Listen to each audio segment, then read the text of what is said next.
Hello friends, in this series of lectures that we have organized on drama, 20th century drama in particular, today we take up a writer who was a rage in his own time, who created ripples and waves in the early 20th century when he started writing, and this person was nominated, I'm told, 5 times for the Nobel Prize. He didn't get it, that's a different matter, and that's a question to be discussed at a higher level.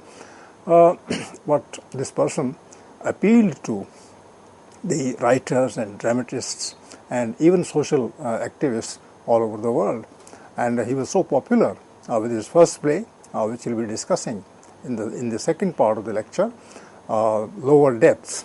That became a hit as early as 1902, when Gorky, Maxim Gorky I'm talking about, when Maxim Gorky was only 34 or 5 years old, and a very high level of people in the world in different languages, those who directed films, they made later films on this play, Lower Depths, which I'll be taking up later in the discussion. Maxim Gorky I'm talking about, a Russian writer. His name is actually, he's a playwright. Let me see. His name is Alexei Maximovich Peshkov.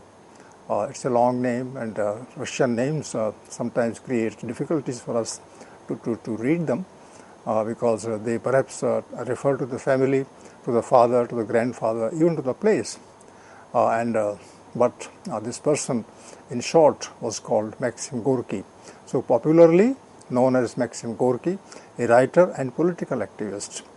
Now, the moment I mention the word political activism, I become conscious about the role that such people played in the early part of the 20th century. He is born in 1868 in a province in Russia. And 1868, is very close to the birth year of Mahatma Gandhi, who was born in 1869. So this person is just 1 year senior to Mahatma Gandhi in that respect.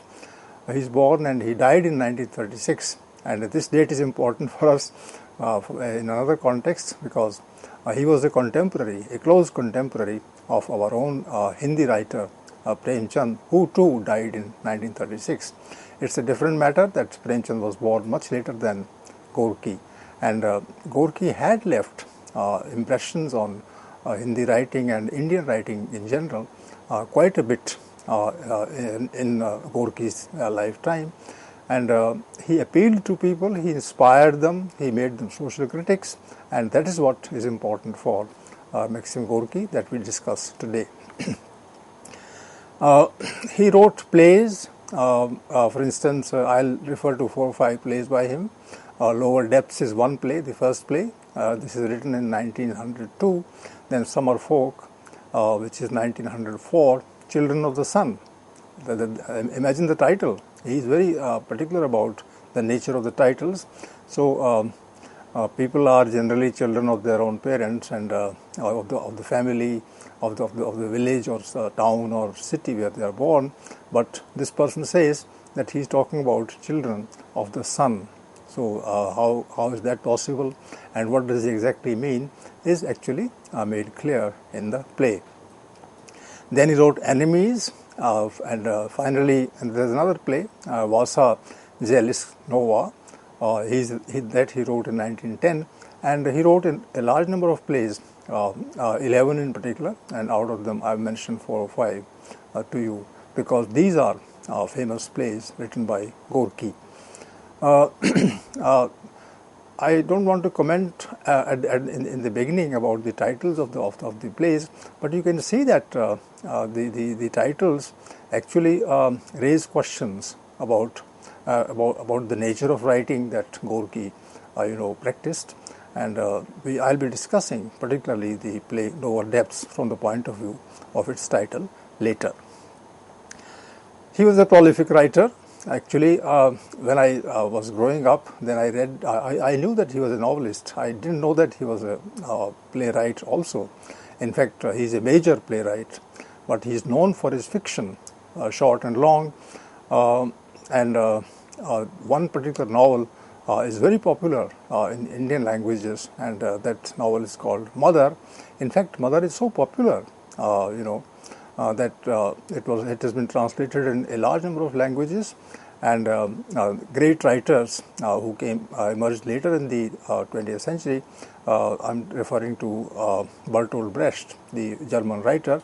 He wrote a play on Mother, making Mother, a kind of a source of adaptation, and that became also quite famous.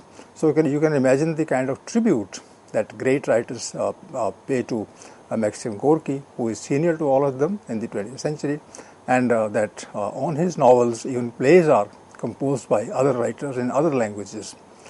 He also did autobiographical writing, which is important in the early 20th century, and that shows it's a trilogy. There are 3 books: My Apprenticeship and Universities and all those things. And his universities were not the official educational institutions as we know them today. His universities were the fields of life. In his time, he learned from there. He was mostly living on the street. He had been turned out from the family by his father, who was very cruel, and then circumstances were crueler than that, and he spent most of his time outside the home, the protection of the 4 walls of the home, and he describes these things graphically in his autobiographical writing. And if you want to know as to what made him write writing which is supposed to be relevant to social conditions, then you know that the autobiography is going to help you a lot. In the beginning itself, I refer to this person as a committed writer. Now, a committed writer is a word that we use quite often in criticism these days, and committed writers are those who have an opinion, who wear their opinion on their sleeve, so to say. They tell people that this is what they think about the society in which they live. And not only that, whatever ideas, opinions these writers hold, they in fact allow these opinions and ideas shape the understanding as well as the writing of their own, and they keep that in mind. In fact, the political opinion, the social opinion, is supposed to be a determining factor for the writer to write a novel, a poem, or a short story, or a drama.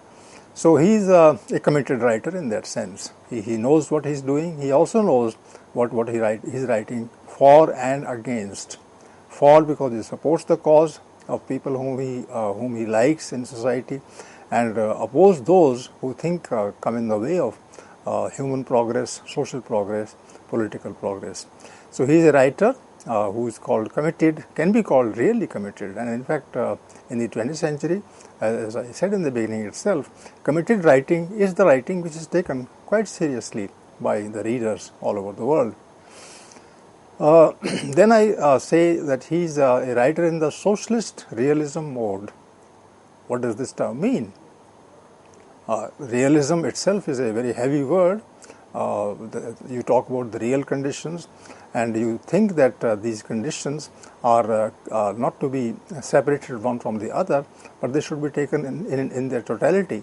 And if you take the conditions in their totality, then there is a kind of ideology, there is a kind of opinion, there is a kind of idea that forms itself in your mind.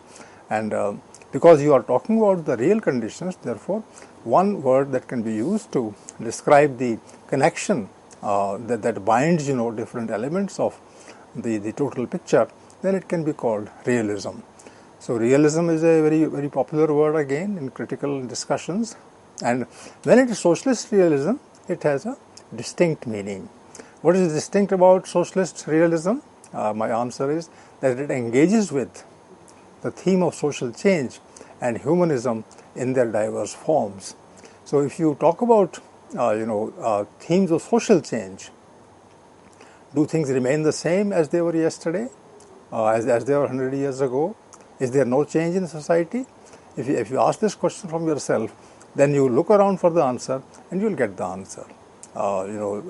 Life in 100 years ago or 200 years ago has already been grasped by writers of that time, and if you compare the writing the reality reflected in their writing with what you see today, then you know that a lot has actually changed in society. Now, this social change that occurs on its own can also inspire you to hasten, to speed up the process of change. And if you do that, then you have to go over quite a bit about the conditions. You have to think about the opinions that you hold in the beginning and the opinions that you finally would be able to change, because the society in the meantime has gone through a process of change. And humanism.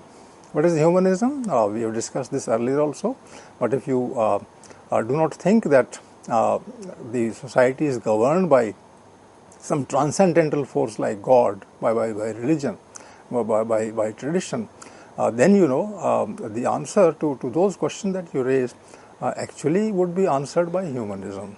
That human beings consider reality as something that they understand.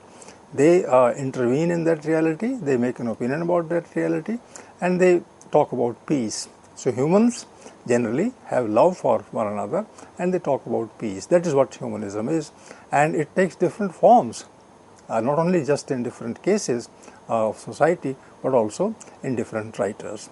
So, so far as Gorky is concerned, his humanism would be of the kind of the socialist humanism, where you get together, you discuss, you establish a democratic society, a society of equals, over which everybody has equal control, and you run that society not according to tradition, not according to a social group which is powerful, but all the people. That is what socialism is, and therefore this writer is called a writer of socialist realism.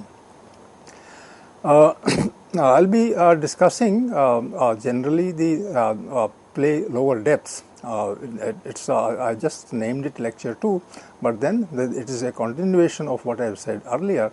And if I have to just give a further connection about this, then I can say that socialist realism is something that is a point of contention also. Because the debate about socialist realism is that people generally don't consider the area of feeling, the area of traditional values, and the area of patriotism or nationalism, and that socialism that way is unreal. It is not real at all. And in the 20th century, I would tell you that most of the people talk against socialist realism because they think that it's an opinion literature. It's an opinion writing. If somebody is actually imposing one's opinion on the readers through one's writing, and therefore this is artificial in nature. You can say that if you already have an opinion, then you will see things in a definitive way. You will not explore the areas of society in order to understand in the presence of the readers, and that will be called propaganda literature. Therefore, this question has also been raised in the context of Maxim Gorky, that he was a kind of a propagandist, that he was popularizing certain ideas, and he was also opposing certain other ideas. Now, in this particular debate is also hidden the reason of why he was denied, Nobel Prize when he was nominated, 4 or 5 times in his lifetime. Then you know the answer, because there's a kind of politics that is also behind all the awards, including the Nobel Prize award. You know that it's a society that is based in a certain country. It's a society that has members, who the writer members. There are cultural activists there, but then they also may have their prejudices. So if socialist realism is propaganda, then people who oppose it also have a propaganda kind of propensity. a propaganda kind of tendency, and that is to go against socialism. So that's why I use these words very specifically in the case of Maxim Gorky, that he in his writing one can say that he emphasizes certain things a little more, but is he propagating ideas, or is he drawing attention of the readers and the audience in the theater towards questions that are of equal interest for all of us? So this question has been raised again and again in the case of Maxim Gorky, so much that Gorky was a very popular writer in India, available to the readers here in English, in Hindi, in other languages translations, but originally it was writing in Russia, and that with the passage of time, let's say in the 60s onwards, this writer has gone into the background somewhere. I've been teaching literature for a long time in the university, and initially there were references to Bernard Shaw and other socialist writers, and Gorky also emerged many times in the course of the discussion. But towards the end of the 20th century and in the early part of the 21st century, there is very little mention of Gorky, in that case. But you read the play. This is where there is a kind of entry point to understand this writer from the first play that he wrote, and the kind of tradition which is caught here, which is also established through this play, continued all through his life. Before I begin a discussion about lower depths, let me also tell you that when socialist revolution happened in Russia in 1917, then he was given the charge of talking to writers, telling them about the condition that Russia faced, the kind of approach that they should take, and he would generate discussion among writers and even among readers. So he was a leader of writers, in the 1920s and 30s till his death in 1936, and that he was a very influential figure at that point of time. So did that affect the quality of his writing? This is the question that one can raise. If you read the writing, then you understand that that is not the case. I can tell you about that novel which was quite popular, Mother, and there the heroine, the hero, the protagonist, the main character is a woman who is illiterate. So if there is an illiterate person, she cannot have an opinion, and if there is an opinion that she might have as an illiterate person, then that opinion can be only traditional in nature. It's about a mother that he's talking, and she has an activist son. So the writer chose not to bring forward the cause that the son was taking up at that time. He focused upon the mother. So that shows that he is not opinionated, that is a person who has a strong opinion and that he allows that opinion to determine his writing. That is not the case. He is through this illiterate woman who understands reality much more than an intelligent boy being active in society would. That is the case in point. So imagine that if a writer is focusing upon an old illiterate woman and her affection for her son and her involvement in the interests of the son, and then gradually she also learns about the society in her own time. So it becomes a different kind of a picture, and I would not say that the writer is propagandist in nature and that he is not talking about the dignity, about the depth, about the richness of the character called Mother in the novel. So if you keep these things in mind, then it will be really helpful in understanding the true nature of socialist realism from that we are discussing in the context of lower depths. Then lower depths. Let's talk about the significance of this title first. What is lower depths? Now, depth is a word that is generally used in singular, but he's talking about depths, which means that there are certain lower levels of society, and those levels are totally invisible. They are beneath the surface, or they belong to the underground reality. people, for instance, the poor people in Russia at that point of time are not visible on the road, because it's very difficult to come out of the cold conditions from their homes, and unless you cover yourself properly, you cannot really be moving about on the roadside. But they remain in kind of places which are somewhat below the surface, and they are closed from all sides, and there might be a lodge, and that lodge may have space for 20 people, and there are 40 or 50 people, and there is such a lodge in this place. So what is actually happening is that the writer is talking about the lower reality, the reality where there is a denial of facilities. So people live in small houses, and there is no space for many people there, but then lots of people spend their time together, and they fight, and during their fights, during their quarrels, during their bitternesses, the denials of rights, the denials of even bread and butter, that renders them completely inhuman in certain cases. And the picture that is there in the play is closer to hell. Most of the places where common people in the early 20th century live in Russia, that can be compared with hell. So hell is the lower depth. So actually depth is worse confounded. Depth is generally thought to be about understanding, but here the depth is about living conditions which really are deep, and which are not visible, and which are not bearable in any case, and he adds the word lower to it.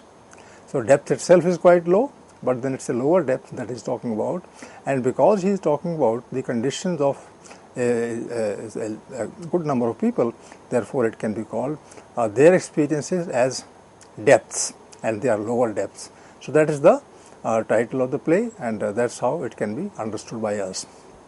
Now this play is a very strange kind of a play. From the form angle, from the angle of the form, this can give you insights into life in a different sense. So it's a series of moments. So a play generally is about action.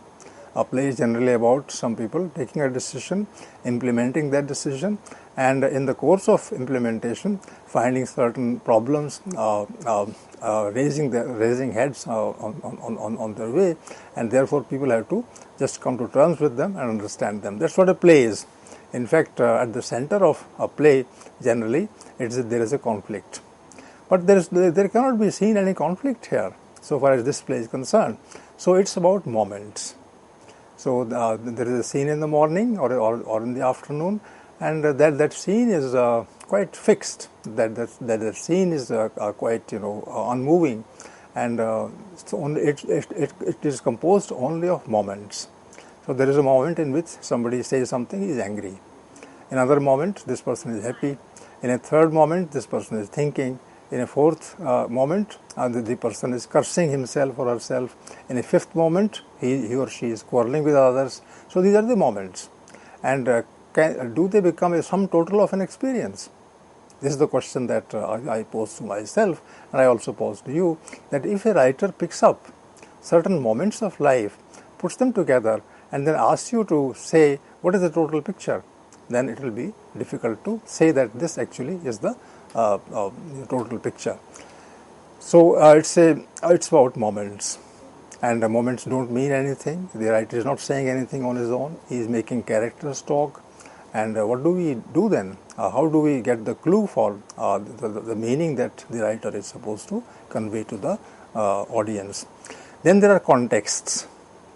Moments are different from contexts. Moments are that you live life at a particular time, so that time is shared by the audience, shared by the writer with the audience. But then there are contexts. Context is early 20th century. Context is poverty. Context is lack of facilities. Context is the human desire to become better than before. So all these contexts are there, but they are denied, in their positive sense to the people who live in Russia at that point of time. So first thing is moments where people feel and they share their feelings. The second is context where the conditions are pointed out. The third is messages, that some kind of a message emerges from there. So the important things are the actual social conditions in Russia and their literary dramatic depiction in lower depths. So this is the title that refers to the depths in human life, in social life, and through depiction of, through representation of moments, contexts, and messages. We'll be taking up the question further when this play is shown as moving from one act to another, and I'll be telling you that it's a play about 4 acts, and those acts are connected and not connected, and how that is so, and it raises questions and answers. There are no answers in the play, so that particular thing of saying that he is a propagandist, that falls so far as this play is concerned, and that's why this play was emulated as a great example of drama writing by people in the 20th century. Thank you.